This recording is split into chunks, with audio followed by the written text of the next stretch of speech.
Welcome to my channel. Hello friends, namaste. ಹೇಗಿದ್ದೀರಾ ಎಲ್ಲರೂ? Good morning. ನೀರು ಬಿಟ್ಟಿದ್ದಾರೆ, ನೀರು ಹಿಡಿತಾ ನಿಮ್ಮ ಹತ್ರ ಮಾತಾಡ್ತಾ ಇದ್ದೀನಿ. ನೆನ್ನೆ ನನ್ನ ಮಗಂದು ಫಂಕ್ಷನ್ ಇತ್ತು, ನೀವು ನೋಡಿರ್ಬೋದು ವಿಡಿಯೋದಲ್ಲಿ. ಫಂಕ್ಷನ್ ಇದೆ ಅಂತ ಹೋಗಿದ್ವಿ, ಫುಲ್ಲು ಮಳೆ ಬಂದುಬಿಡ್ತು. ಒಂದೇ ಸಲ ಕ್ಯಾನ್ಸಲ್ ಆಯಿತು. ಪಾಪ ಅವರು ಅದು ಮೈಕು ಅದೆಲ್ಲ ಆರ್ಡ್ರ್ ಮಾಡಿದರು, ಬಾಡಿಗೆ ಮಾಡಿಸಿದ್ದು. ಬಾಡಿಗೆಗೆ ಎಷ್ಟು ಬಾಡಿಗೆ ಆಯಿತು ಏನೋ. ಇವತ್ತು ಅದೇ ಮಳೆ ಬರೋ ಇದ್ದರೆ ಇವತ್ತು ಇಲ್ಲ, ನೋಡಿ ಮೆಸೇಜ್ ಹಾಕ್ತೀವಿ ಅಂತ ಹೇಳಿದರೆ. ಇವತ್ತು ಮಳೆ ಬರ್ದಿಲ್ದಂಗೆ ಇದ್ದರೆ ಚೆನ್ನಾಗಿರುತ್ತೆ. ಪಾಪ ಅವರೆಲ್ಲ 2 ತಿಂಗಳಿಂದ ಡ್ಯಾನ್ಸ್ ಎಲ್ಲ ಕಲಿಸಿದ್ದಾರೆ ಸ್ಕೂಲಲ್ಲಿ. ಅದೆಲ್ಲ ಪಾಪ ವೇಸ್ಟ್ ಆಗಿಬಿಡುತ್ತೆ. ಇನ್ನೂ ಪ್ರಶಸ್ತಿ ಎಲ್ಲ ಕೊಟ್ಟಿದ್ದರು ಮಕ್ಕಳಿಗೆ. ಇನ್ನೊಂದು 2 ಅನೌನ್ಸ್ಮೆಂಟ್ ಇತ್ತು, ಅದಾದಮೇಲೆ ಡ್ಯಾನ್ಸ್ಗಳು ಸ್ಟಾರ್ಟ್ ಆಗ್ತಿತ್ತು. ಅಷ್ಟು ಬೇಗ ಮಳೆ ಬಂದುಬಿಡ್ತು. ತುಂಬ ಬೇಜಾರಾಯಿತು. ಮಕ್ಕಳೆಲ್ಲ ಪಾಪ ರೆಡಿಯಾಗಿ ಅಷ್ಟೆಲ್ಲ ಕಷ್ಟಪಟ್ಟು ಅವ್ರ ಪೇರೆಂಟ್ಸ್ ಎಲ್ಲ ಕರ್ಕೊಂಬಂದಿದ್ರು, ಎಲ್ಲ ಎಕ್ಕುಟ್ಟೋಯ್ತು ಮಳೆಯಿಂದ. ನೋಡಿರಿ, ಎಷ್ಟು ಮಾಡಿದ್ರು ಒಂದೇ ಒಂದು ಮಳೆ ಎಲ್ಲ ನಾವು ಯೋಚನೆ ಮಾಡ್ದಂಗೆ ಆಗಲ್ಲ. ಎಲ್ಲ ದೇವರಿಂದನೇ ಅಲ್ವಾ? ನಾವು ಏನೇನೋ ಯೋಚನೆ ಮಾಡ್ತೀವಿ, ಹಂಗಾಗತ್ತೆ ಹಿಂಗಾಗತ್ತೆ, ಹಿಂಗೆ ಮಾಡ್ಬೇಕು ಹಂಗೆ ಮಾಡ್ಬೇಕಂತ. ಆದರೆ ನಾವು ಮಾಡ್ತೀವಿ, ಆದರೆ ಅದೆಲ್ಲ ದೇವ್ರಿಂದ ನಡಿಬೇಕು ಅಲ್ವಾ? ನೆನ್ನೆ ಒಂದು ಸ್ವಲ್ಪ ಮಳೆ ಬಂದಿರ್ತಿರ್ಲಿಲ್ಲ ಅಂದರೆ ಸೂಪರಾಗಿ ಆಗ್ಬಿಡೋದು. ಮಳೆ ಬಂದುಬಿಡ್ತು. ನೋಡೋಣ, ಇವತ್ತು ಮೆಸೇಜ್ ಹಾಕಿದ್ರೆ ಇವತ್ತು ಹೋಗಬೇಕು. ಇವತ್ತು ಪಾಪ ಎಲ್ಲರೂ ರೆಡಿಯಾಗಿ ಬಂದಿರ್ತಾರೆ. ಇವತ್ತು ಆ ಥರ ಆಗಬಾರ್ದು ಅಂತ ದೇವ್ರ ಹತ್ರ ಬೇಡ್ಕೊಬೇಕು. ಇವತ್ತು ಆ ಥರ ಆಗ್ಬಿಟ್ರೆ ಆಮೇಲೆ ಎಲ್ಲರಿಗೂ ಬೇಜಾರಾಗ್ಬಿಡುತ್ತೆ. ಟೀಚರ್ಸು ಕೂಡ ಚೆನ್ನಾಗಿ ರೆಡಿಯಾಗಿ ಪಾಪ ಅವರೆಲ್ಲರೂ ಸ್ಕ್ರಿಪ್ಟ್ ಹತ್ರ ಬರ್ಕೊಂಬಂದು ಅವರು ಏನೇನೋ ರೆಡಿ ಎಲ್ಲ ಮಾಡಿರ್ತಾರೆ. ಈ ಥರ ಮಾಡ್ಬೇಕು, ಆ ಥರ ಮಾಡ್ಬೇಕು, ಹಂಗೆ ಮಾಡ್ಬೇಕು, ಹಿಂಗೆ ಮಾಡ್ಬೇಕಂತ. ನೆನ್ನೆ ಮಳೆ ಬಂದಿರ್ತಿಲ್ಲ ಅಂದರೆ ನೆನ್ನೆನೇ ಆಗ್ಬಿಡೋದೆಲ್ಲ. ಮಳೆಯಿಂದ ಎಲ್ಲ ಕುಟ್ಟೋಯ್ತು. ಸೊ ನೋಡೋಣ, ಮಳೆ ಬಂದಿಲ್ಲ, ಬಿಸಿಲೈತಿ ಇವತ್ತು. ನೋಡ್ಬೇಕು ಏನಾಗತ್ತೋ. ಅದು ಹೇಳೋಕ್ಕಾಗಲ್ವಲ್ಲ, ವೆದರ್ ಒಂದೇ ಸಲ ಇರಲ್ಲ ವಾತಾವರಣ. ಒಂದು ಸಲ ಬಿಸಿಲಿದ್ದಂಗೆ ಮಳೆ ಬಂದುಬಿಡುತ್ತೆ. ಸೊ ಓಕೆ ಫ್ರೆಂಡ್ಸ್, ನೋಡೋಣ ಏನಾಗುತ್ತೆ ಅಂತ.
ನಾವೆಲ್ಲ ಆ ವಿಡಿಯೋಲ್ಲಿ ಕಂಡ್ವಲ್ವಾ, ಅದು ನಮ್ಮ ಮಗಂದು ಡ್ಯಾನ್ಸ್ ಅಲ್ಲ, ಬೇರೆ ಮಕ್ಕಳಿನ ಡ್ಯಾನ್ಸು.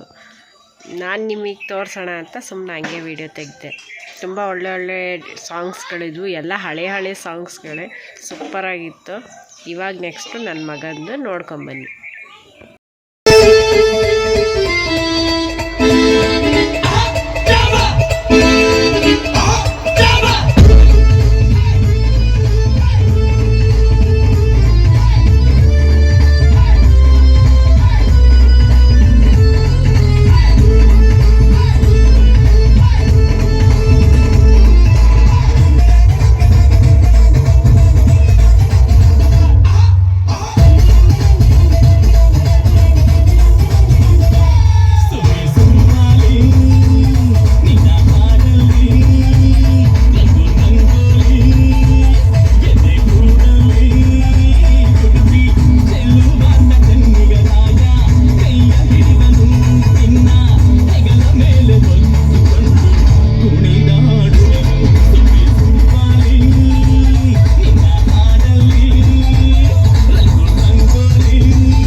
ವಾಚಿಂಗ್.